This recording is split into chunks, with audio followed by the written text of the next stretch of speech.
On your Wednesday episode of Locked On Raptors, the Toronto Raptors could smell that hot, rancid Las Vegas air, and then the second quarter happened.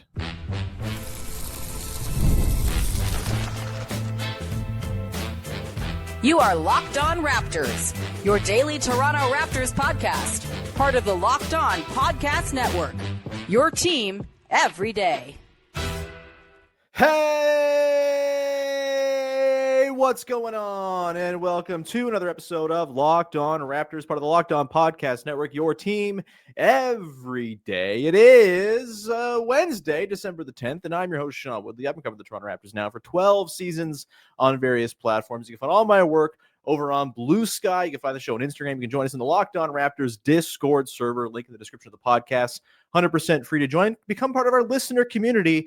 And I just have to say, today marks episode number 2,000 of this damn podcast. It's crazy. Time is fake. And just thrilled and thankful to have all of you along listening to this show. Whether you're a day one listener, I know there's at least one of you who's listened to all of them like a psycho, but whether you joined halfway through at 1,500 in the last couple of months, whatever, thrilled to have you along. Thank you so much for rocking with the show. Today's show is brought to you by Game Time. Download the Game Time app, create an account, use the code LOCKEDONNBA for $20 off your first purchase, and we're off and running here on episode 2000 of Locked On Raptors to talk about a bit of a dud in the NBA Cup for your Toronto Raptors, losing 117-101 to the New York Knicks at home last night. A game that was thrilling for the first 12 minutes. Seemed like it was right there for the Raptors to take. They brought it. Brandon Ingram absolutely cooking, surviving the Jalen Brunson onslaught.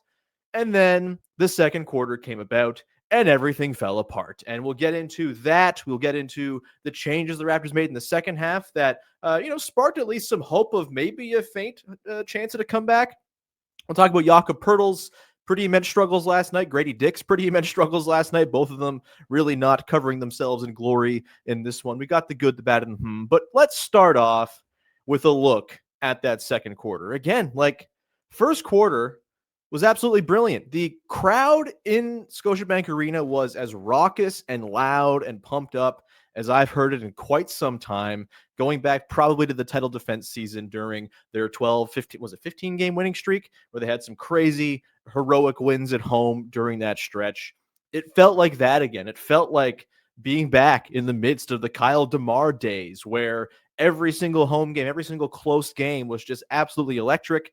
That was the vibe in the gym last night during the first quarter as Brandon Ingram dropped 17 points on 6 of 7 shooting, and Jalen Brunson was going off for 20 in the first quarter on 7 of 9 shooting.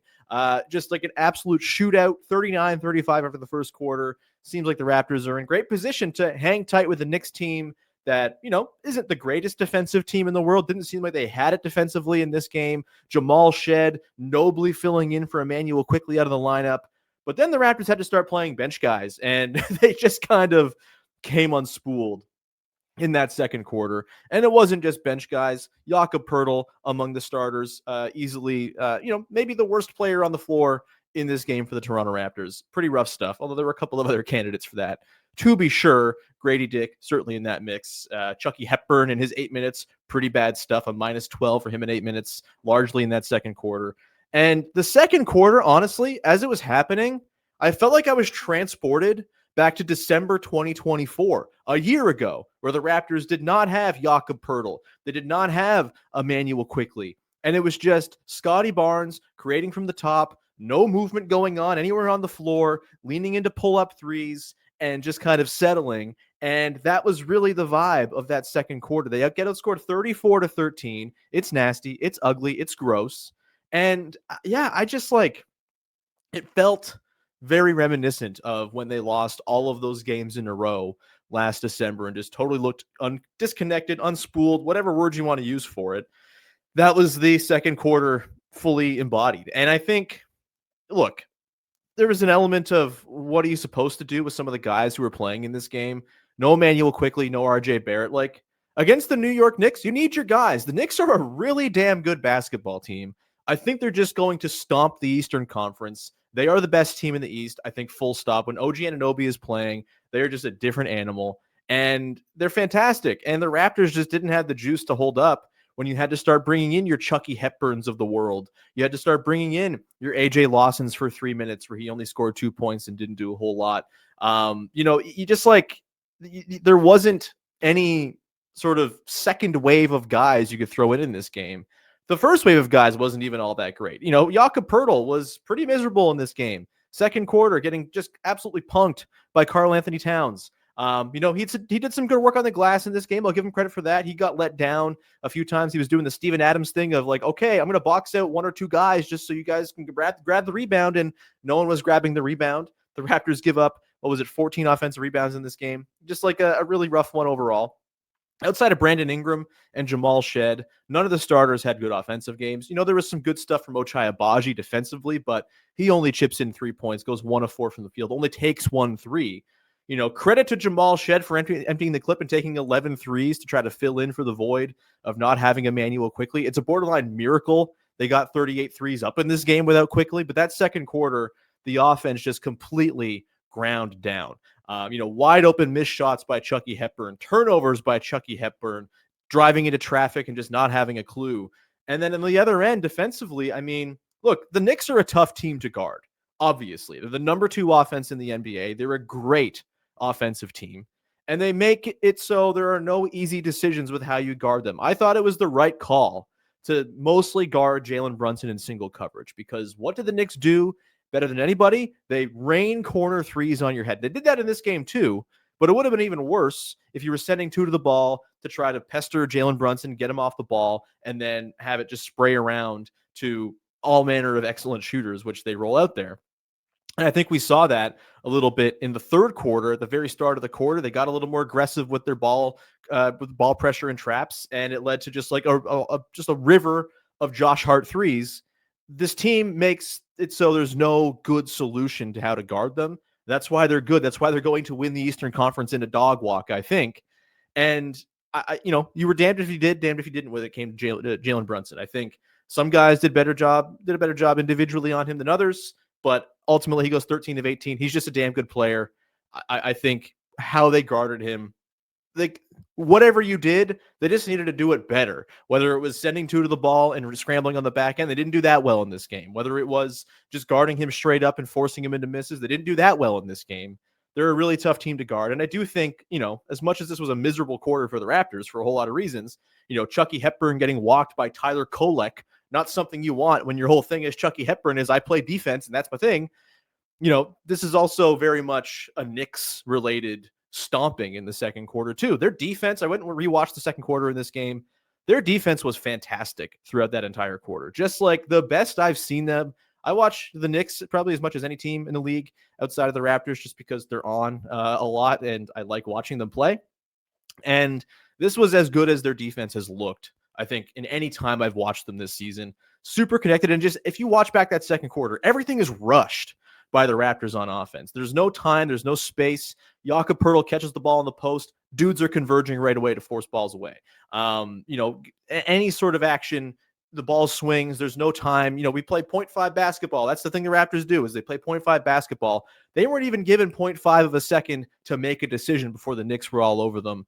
OG Anunoby was unbelievable in that second quarter. Had like 3 blocks. 2 of them like should be studied as just like the pinnacle of the form. He was unbelievable. The Knicks just kind of turned on the Jets in that quarter, and it was really, really impressive. And they were not helped, the Raptors, by Jakob Poeltl looking slow and just out of sorts on the defensive end. They were not helped by Scottie Barnes having his worst offensive game maybe of the entire season. We'll talk about him a little bit more later on too. They were not helped by Gradey Dick just having absolutely nothing in any of his stretches in this game. Only played 8 minutes. Probably didn't deserve to play 8 minutes. He was terrible. And the turnovers, the weakness on the ball, the just getting swallowed at the rim by OG Anunoby, really tough stuff from Gradey in this one.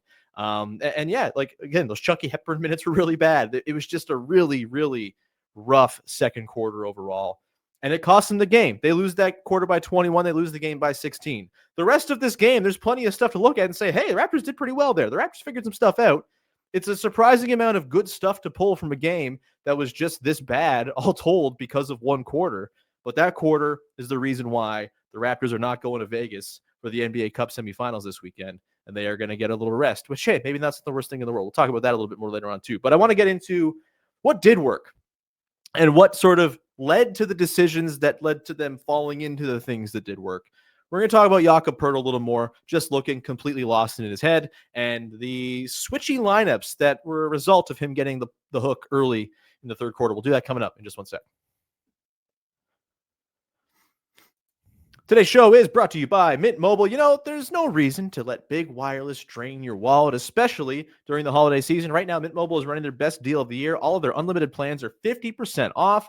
That means you can lock into 3, 6, or 12 months of unlimited premium wireless for just $15 a month. It's the easiest way to take your overpriced phone bill and give it the full Scrooge treatment. And what makes it even better is how simple Mint makes it to switch. No contracts, no nonsense, just real savings and real quality service. You can switch over, keeping your own number like an adult. You don't have to do the whole, I got a new number thing. No, they just you keep your number. That's a pretty sweet deal. Feels good knowing you're not overpaying just to stay connected because everyone needs it, baby. Turn your expensive wireless present into a huge wireless future, wireless savings future, that is, by switching to Mint. Shop Mint Mobile plans at mintmobile.com/LockedInNBA. That's mintmobile.com/LockedInNBA. Limited time offer, upfront payment of $45 for 3 months, $90 for 6 months, $180 for 12 months. Plan required, $15 a month equivalent. Taxes and fees, initial plan term only. Over 35 gigs may slow when network is busy. Capable device required. Availability, speed, and coverage varies. See mintmobile.com. Today's show is also brought to you by Doer. It's the holiday season, and look, you might be stressing, what am I going to wear to my holiday parties? I don't feel good in my clothes. It's the winter season. Maybe I'm adding a few pounds I didn't have before because I'm eating so many cured meats. Don't worry, because them stretchy Doer jeans are going to get you through all of your holiday functions beautifully, and also can be the pants you lounge in at home later because they're just that comfortable. They sent me a pair. I love them. I have the fleece-lined black taper jeans, and they are like climate controlled. I can go outside, feel warm, cozy while I'm shoveling my driveway or just like moving the slop that is in my driveway today as it has snowed and then rained and then will maybe rain more later. It's nasty stuff out there, but my Doers will be good for the job when I got to go outside or when I'm going to a function, whatever. They're incredibly versatile. They are the original performance denim, and it's time for you to experience the comfort of Doer. I know you're going to love them because I love them. I truly do. They are super comfortable jeans. You can pick up a pair for yourself or as an amazing holiday gift. Just visit the store at 44 Ossington Avenue in Toronto. Mention the promo code LockedOnToronto to get the in-store discount of 15% off your first order, or check them out online, duer.ca/LockedOnToronto for 15% off. That's duer.ca/LockedOnToronto. Get pants now. Back at it here on your Wednesday edition of Locked On Raptors, taking in a 117-101 loss to the New York Knicks. And look, it's unavoidable. I am a Jakob Poeltl defender. I do not think he is as bad as he's been of late because I can see there's a clear reason why he's been as bad as he's been of late. And yes, the extension looks pretty concerning right now. We'll talk a little bit that later on in the show too as we get to the at the end of the show. And a certain guy out there who might be a trade target for the Toronto Raptors, per Shams Charania and his very good syntax. But Jakob Poeltl had one of the worst games I've ever seen from a guy who ostensibly had a nice stat line, 10 points, 9 boards, few assists, had a couple steals, 5 of 7 shooting. He was awful. He was really bad in this game. And I think him being so bad to start the third quarter actually is what led to the Raptors finding the one thing that seemed to work in this game, which was a very switch-heavy lineup featuring Collin Murray-Boyles and Scottie Barnes, Brandon Ingram, Jacoby Walter, and Ochai Agbaji. They had a couple iterations of that. That was probably the best version they had out there. They worked in Mamu a little bit. By the way, Mamu was terrible in this game. Would like to see those threes fall again, please, Mamu. Those are very important threes. We know you're good at them. Please get them going. But yeah, Jakob Poeltl in there. You can't really run a switch everything defense, right? He's, in moments where his back is feeling right in the past, he's been a perfectly capable big man in space, can hedge to the level of the screen, can handle the odd switch here and there when you need him to, but he's best served as like a medium drop type of big man, a hedge and recover type big man, sometimes a straight low drop big man. I don't, maybe that's not really the way you should use him all the time because he's not like the greatest shot blocker in the world or anything like that, but he's like a good mobile fleet of foot guy generally. Was not the case in this game. He just looked totally lost on the defensive end. And the start of the third quarter when Josh Hart comes out and rains a couple threes, gets to the line again another time, it was all Jakob Poeltl just kind of not being able to handle that matchup. And look, I do think, we talked about this yesterday on the show, there are going to be matchups where I think they should start experimenting with Poeltl guarding sort of shooting light, low usage wings and having Scottie guard centers and just kind of have that be the alignment so you can keep Poeltl close to the rim. I think that's a way they should try to, approach things going forward in a way they haven't quite in the past, where it's usually just been, York guards the center and that's the deal.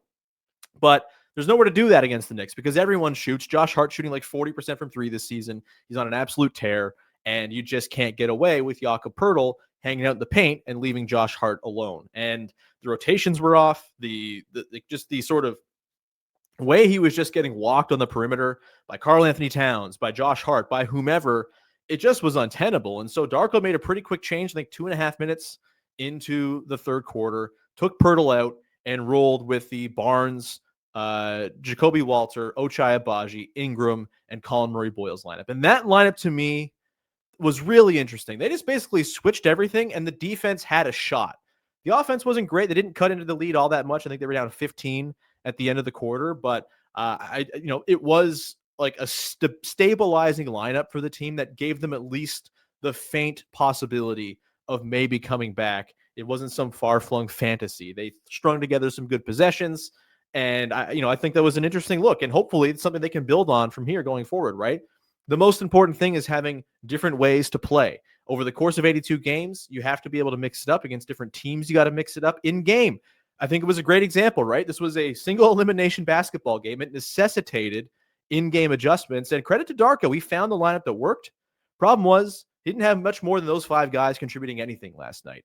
It's the problem when you don't have Quickley, the problem when you don't have RJ. No Jamison Battle was a tough one too. He would have been, I think, a useful player in this game just to give those lineups a little bit more shooting and space. And they just didn't have enough horses in this one. And the guys who were coming in off the bench just weren't doing it. And Poeltl just wasn't doing it either. When he was in the floor, like not just on defense, right? He had so many of these sort of Bambi-looking possessions on offense where, the dribble handoff isn't quite there for him. So he kind of dribbles over to make the handoff, and it just kind of looks erratic. He almost looks like he's in his head right now and is worried that someone's coming to poke for the ball at any time he's got it in his hands. He missed a couple of pretty easy basic passes, and he had that one possession where he tried to go Jakob Poeltl, bring it up the floor, and got saved by a live ball turnover only by running into a guy getting an offensive foul. It was just, a really rough game for Poeltl. Darko said after the game he's not really in his rhythm right now, and you hope that this time off between now and Monday can give him some time to get right with the back.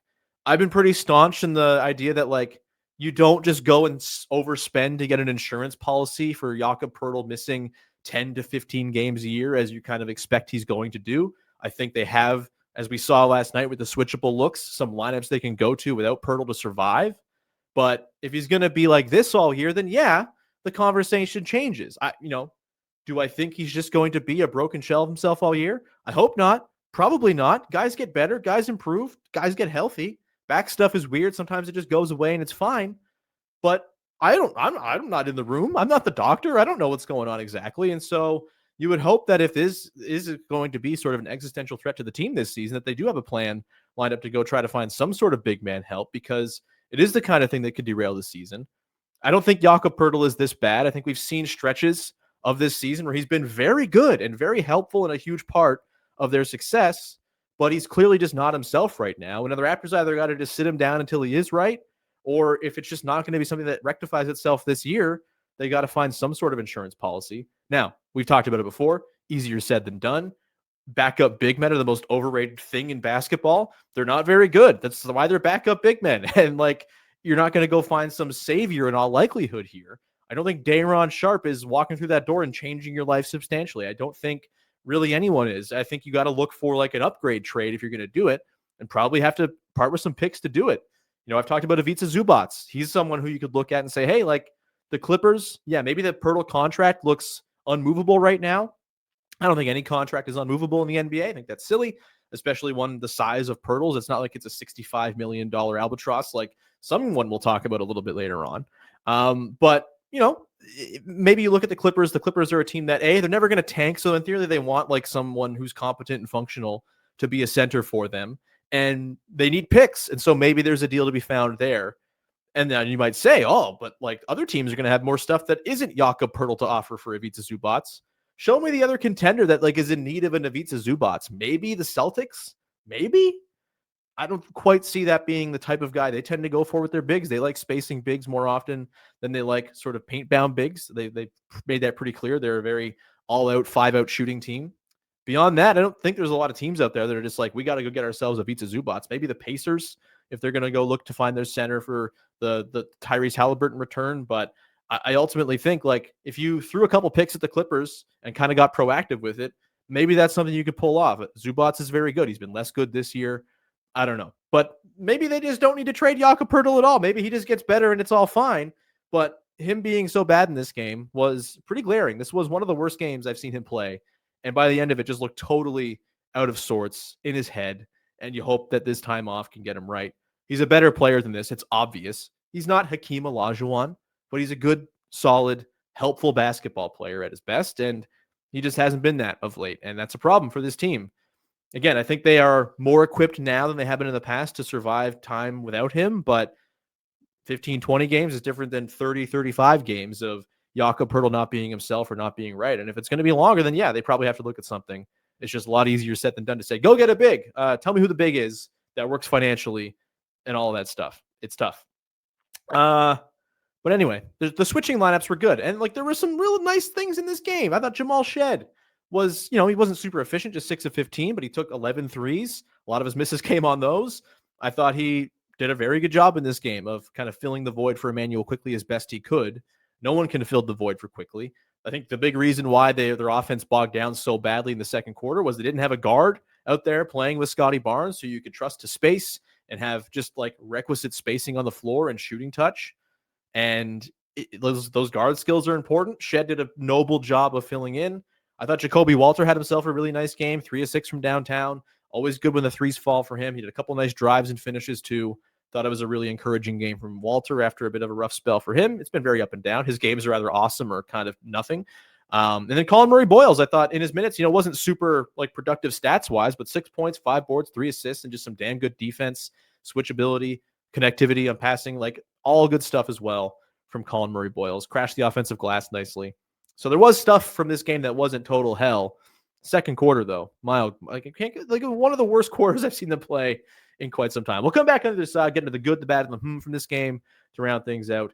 We'll talk about Scottie Barnes having not so good a game, and we'll also get into the Anthony Davis thing because we like trade stuff and transactions get people to click on stuff. So we'll talk about that next, okay? Today's show is brought to you by friends over at Game Time. The World Cup is coming back to North America for the first time since 1994 with 48 teams for the first time ever. It's going to be pretty huge, but let's be honest, getting tickets is usually the hardest part. That's why Game Time is clutch. Finally gives fans a real advantage when it comes to snagging seats. With Game Time, you can track price drops in real time, get alerts when great seats open, and buy tickets the moment they hit the app. It puts the power back in your hands and makes going to the World Cup realistic instead of totally impossible. You pull up the app, the layout makes it super simple to scroll through matchups, compare seat views. You've never been to some of these stadiums before. If you're trying to go to the World Cup, great to get that view so you know exactly what you're going to see from your seats. And it's you get all the prices right up front as well. No back-end fees, no last-second surprises. What you see is the price you're going to pay. Pretty big deal. Take the guess we're going to buy tickets with Game Time, and especially for the World Cup in particular. Every match, concert, event with Game Time, it's there for you to go and peruse. Download the Game Time app, create an account, use the code LOCKEDONNBA for $20 off your first purchase. Terms apply. Again, download the app, create an account, use the code LOCKEDONNBA for $20 off. Swipe, tap, ticket, go. It's Game Time. Wrapping things up here on your Wednesday episode of Locked On Raptors, putting to bed the dream of the Toronto Raptors winning the NBA Cup. Now, as someone who thinks Las Vegas is a pit that shouldn't exist, glad the Raptors don't have to go and live through that ordeal for a few days. And that brings me to the good, the bad, and the Of course, this is the way we wrap up every single episode of this here podcast on the heels of a Toronto Raptors basketball game I think I liked, think I didn't like, and it's got me a little intrigued from the latest in Raptors hoops. And for me, the good, the Raptors get to take a nap now. It's been a very long, arduous stretch of games, 7 games in the last 11. Hell, I'm tired, and I don't do anything. I just talk into a microphone and ride the GO train to games. It's been quite a stretch here for the Raptors. And look, maybe this is quote-unquote making excuses. I just think it's, explaining things that happen pretty normally and, reasonably throughout a course of an NBA season. You get into a spell where you're playing this many games in short order, multiple back-to-backs in there, 7 games, 11 nights, travel, back home, blah, blah, blah, blah. Like, it builds up. And if you're in a bad kind of way as a team, it's really hard to regain that form. It just kind of snowballs. And the lack of practice time, the lack of rest, all of that plays into it. And they're just kind of dropping like flies. Quickly gets sick. RJ hurt. Hopefully he's back soon. Poeltl, obviously not right. Can't imagine playing 7 times in 11 games has helped his situation with the back, though he sat a couple of them, obviously, to maintain the back. Battle being out. All these little things pile up. It's been a tougher schedule, of course. Maybe some people would look at it and say, oh, well, they can't beat the good teams, therefore they're trash. No, they're still 15-11, and I still don't think you just win 13 out of 14 games by accident in the NBA, no matter what the competition is. I still think there's a good team in here. What does that mean? Are they a 55-win team? No. Are they like a 45-47-win team? Still think that's totally there, and that would be a wonderful step forward, a thing to build upon going forward for this team. Still think that's very much on the table. They're 15-11. It feels as though they're like 11-15 based on this recent stretch of games, but they gave themselves some cushion with all those wins early on. And again, you don't just win 13-14 by accident, but now they get to rest. They don't have to travel to Vegas. Their next game is on Monday in Miami. Then their next game after that is Thursday. It's like a nice, calm stretch here where they can kind of get their bearings. They can have some practice. They can have some sleep. They can get things right. They can reevaluate their sort of side and baseline inbound plays, which seem to have been figured out a little bit. Drop some new stuff. Get some new stuff incorporated. Hopefully get Quickley back. Hopefully get RJ close to returning. Hopefully get Jakob Poeltl back close to something resembling his full self. Maybe it doesn't all work. Maybe this little reset period doesn't in fact reset, and it's just like, blowing on the cartridge, which feels like it's fixing it, but actually doesn't do anything. It actually makes the problem worse. It's science. Don't tell me that blowing on the cartridge is not actually ruining your cartridges, old video game players, because it does. It's been proven. Anyway, I think in this case, there's a very real case to be made that they just get to breathe a little bit now, watch some film, get some stuff ironed out, and they can kind of close the book on the first portion of this season with the NBA Cup. It's been a time of wild swings, 1-4 to start, 13-14 in the next stretch that they win, 1-6 in their last 7. It's not been a normal first portion of the season, first third of the season, whatever it is, but they can kind of close the book and kind of move on to the next phase of their season here and just kind of get into it, right? It'll be the dog days. They're going to get into it. It's sort of the pre-trade deadline phase of the season now, where we really see what this team has. But I think there's reasonable hope that once they kind of get themselves right here with some downtime, that they can figure things out. So that's my good. Naps, they're good. Bad, Scottie Barnes. Not the best time for Scottie Barnes' worst game of the year. It happens. Like, sometimes bad games happen. I don't think this means that Scottie Barnes is ill-equipped for big basketball games or anything like that, as much as I'm a firm believer in being a 7-game player in the Cup. Very important and valuable. Didn't quite work out for Scottie in this one. I thought, again, the offense, it was not great. He settled very much like it was a year ago in December, and he was just kind of running the offense with no hope. Turns out Immanuel Quickley is important. I know he has his detractors. I know he's not a perfect basketball player, but having guard skills, having shooting, having someone who can run pick and roll. And by the way, Synergy has Immanuel Quickley as a 92nd percentile pick and roll ball handler when you include passes. The Raptors score points when Immanuel Quickley runs pick and roll, full stop. When he's just a pure shooter off of pick and roll as a ball handler, 91st percentile. He is a good offensive organizer, as much as he does not perfect. He's not incredible. He's not an all-star, but he is a competent, good, effective basketball player and a guard who brings guard skills that other guys in this team just don't have. And those skills accentuate and help Scottie Barnes be himself. He was not himself in this game. He looked like he was playing last year in the first half of the season with no Quickley in support. And it was rough stuff. Settling for threes. The threes didn't fall in this game. It is what it is. That's fine.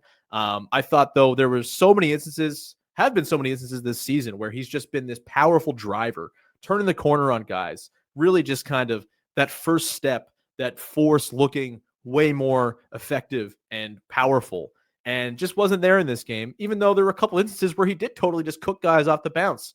There was the Josh Hart transition bucket where he just kind of had Hart on his hip the entire way up the floor, turns the corner at the end, puts on the Jets and scores at the rim. There was a couple other ones in this game where he just kind of put it on the deck and scored and just did the Scottie Barnes thing that's been really effective. Didn't quite string it together over the course of this entire game. Would have been helpful with more shooting on the floor, certainly. Their balance on offense is totally off with no Quickley and no RJ. So it's understandable, but yeah, not the best game I've ever seen from Scottie Barnes. Certainly, I think his worst overall game of the season, I would say too. And yesterday, Shams reporting Anthony Davis might be a Raptors target if he's to become available via trade from the Dallas Mavericks. They are listed along with the Hawks and the Pistons as potential suitors. I don't know. This is what the Raptors do. You're going to find them in the mix for all of these guys. It's just kind of the way things go with the Toronto Raptors. They are constantly opportunistic, looking for trades, looking for upgrades. I think this is the right ethos for this franchise in this market where free agency is not going to be a thing. And they clearly value being competitive and relevant over tanking in the interest of getting talent. And so they're always going to be in these conversations. Anthony Davis, look, similar thing to Brandon Ingram last year, health stuff, concerns. I don't think the fit's a concern. I think he would be a good fit. I think he'd be an excellent defensive anchor for this team. Him and Scottie Barnes as a front court would be absolutely nasty. He also doesn't really play games, and he's 32, going on 33 this season. And I just don't know if it makes a lot of sense to turn what would be like 2 or 3 of your guys into one guy who could be, in a couple of years' time, a truly immovable contract. Davis is great when he's playing. He's played like 19 games since he got traded to the Mavs a year ago. It's just not enough. And I know he was healthy near the end of his Lakers tenure, but those years are the exception, not the rule at this point through his career. And so I just think I'm all for the Raptors taking swings on low sort of value assets around the league, depressed assets, whatever, as long as they're not LaMelo Ball. But Anthony Davis feels like such a desperation panic move of, first big we see, must trade Poeltl for him now.